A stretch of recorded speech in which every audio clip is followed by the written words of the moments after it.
Salam vatandaşlar. Türkmen Demokratik Opozisiyası Berdimuhamedov cinayetkar hakimiyetine yükleniyor. 2022 yılın yanvar ayının 10'ına çenli devletimizde blok postlar, yollar açılmasa Türkmen Konstitusiyasının 29. maddesine esaslanıp yanvar ayın 15'ine halkımız revolüsiya kalkınışına birleşer. Aziz halkım, her bir adamın durmuşunda bir mukaddes ışık vardır. O da vatana olan sevgisi, çağatına ve enatatına olan duygusu. Maşkalı ocu adamların durmuşuna en acayip fırsatların biridir. Ama kıynansak da halkımız 30 yıllar cevir çekip geliyor. Bu cinayetkar hakimiyeti, milletin kalbindeki mukaddes ocağı vahşi şekillerle öçürdüler. Garip halkın davan azabını yoğunup, yine toprağımızdaki baylığı atasından alan miras ettiler. Hakimiyetin şahsiyetindeki radikal cinayetkarlar devletimizi basıp alıp azat yurdumuzu tutsav kolonyasına yoğurdu. Aziz vatandaşlar, Gurbanuli Berdimuhamedov tahtı bir kanun ile prezidenttir. Kıynansak da bu nemsigara adam Türkmen halkının geleceksiz koyup Birleşen Milletler Kurumasının deklarasyasının karşısına eğilimidi, haksız koyup devletin baylığını taşıdı. Şol sebepten 2022 yılın yanvar ayının 15'ine Türkmenistan Konstitusiyasının esasını geçirecek revolüsiya kalkınışına birleşin. Doğrular. Gurbanuli'nin sayesinde vatanımızın her bir maşgalatı gedayçılıkta, dilekçilikte yaşıyor. Bu adamçılıktan çıkan hakimiyeti Türkmen cemiyetini ikiye böldü, halka ve cellatlara. Berdimuhamedov milleti akıllan bilimden oyup gulçuluk cemiyetine sürdü. Diktatör, devlet konstitusyon bize veren erkin durmuşundan, mutluluk mançılığından, emniyette yaşamak hukukundan, azat profesörlüğün iktisadiyet kömüğünden mahrum etti. Türkmenin tükönüksüz nevtigat baylığını, öz hususi maşkala çeşmetine kanunlaştırdı. Bu oğru haramzadelerin vahşi siyaseti halkımızı ılımsız, bilimsiz, üysüz, uzarsız koyup alem cahana maskara etti.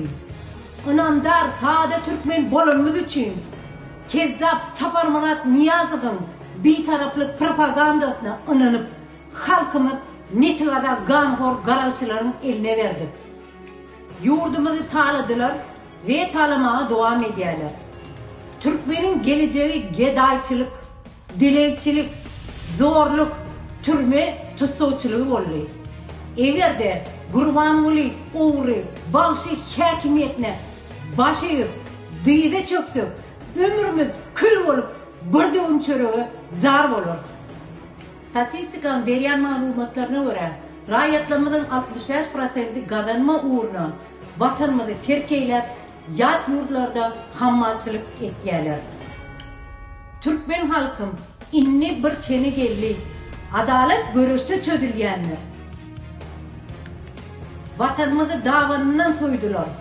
Bu neticede hakimiyetin siyaset eylemini 30 yıllar halkımız gulçuluk, dilekçilik, cevrini çeke çeke geliyor. Bir de opozisiya hükümünne arcak kalamız olmaz. Eğer de Türkmen iyilimiz arkamızda durmasa, halkımız ağdıver olup Ceyhun'un hadara çenli kalkınış revolüsiya sövüş meydanına çıkmasa, doğrular, tede devlet, demokrasi kurmak niyetimizde var olsa, Türkmenin Konstitusiyasının 29. maddesi esaslanıp, devlet möçverine miting geçirip halk referandumunu talep etmeli. İyileşler, sövüş objektif taydın göz önüne tutup, karşılıklı hakimiyetinin derine, uğru hakimiyetin cinayetkar ganhor iştahını bilelikte çeklendirelim. Eğer de bizim ideoloji düşüncemiz incelek dereceden pes olsa, bizi gül edip ullanacaklar ve soyacaklar köp olur. Biz Selçuk nesili, Rim imperiyasını, Bizantiye devletini yıkan, Cengiz Han, Temirlan'a karşı duran, İkinci Cahan Savaşı'na kahraman olan ruhu veren millettir. Eğer de biz ene toprağımızı bir topar uğrudan halat edip bilmesek, onunla bir namart haramzadelerin gülü olur.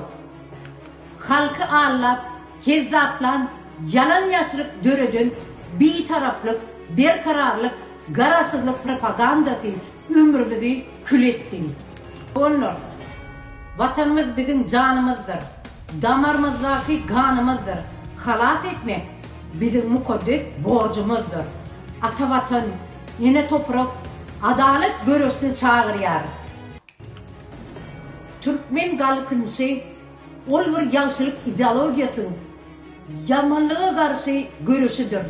Maksadımız halkımızı asuda, paragatçılık, adat, demokratik durmuş döretmektir. Kaderli vatandaşlar, bu halkınız bütün Türkmen revolüsyonunun erkin görüşüdür. Her bir adam vatan için, maşkalatın ve halkın bekliği için görüşmelidir. Karşımızdaki duran halk düşmanlarıdır. Haramzadelerin vahşi stratejisinin çözümü dinesi hoştur. Cemiyetin içinde adalet yenişi amala aşıralım. 2022 yılın yanvar ayın 15'ine de Türkmenistan'ın konstitüsyonunun etatına geçirecek revolüsyon kalkınışına birleşin. Dünürlerin gepleşi geçiren Enecan Salihova dinlemek için çok sağ olun.